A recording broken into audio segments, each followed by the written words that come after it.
વાંઢાની વેદના કોઈને ક્યાં સમજાય છે? છોકરીવાળા ભાવ પૂછે તો વાંઢા મનમાં મુસ્કાય છે.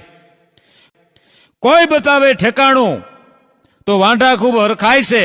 કારખાનામાં રજા મૂકી અને ગામડે જોવા જાય છે.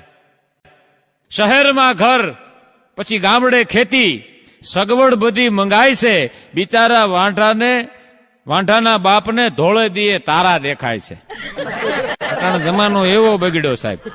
પછી નાત જાતના ભેદભાવ ભૂલી અને આઉટ ઓફ સ્ટેશનમાં પરણી જાય છે. રૂપિયા લાખમાં નક્કી કરી અને બહારથી પત્ની લવાય છે. 8 દિવસમાં આટોપી અને આઉટ ઓફ સ્ટેશન વાળી ભાગી જાય છે. કુદરતનો મને કે પ્રફુલભાઈ કેવો ન્યાય, પાછો વાંઢો થઈ જાય છે. વાંઢાની વેદના મને કે કોઈને ક્યાં સમજાય છે? અરે જગલાને ક્યાં લખવું હતું, આ તો અત્યારે લખાઈ જાય.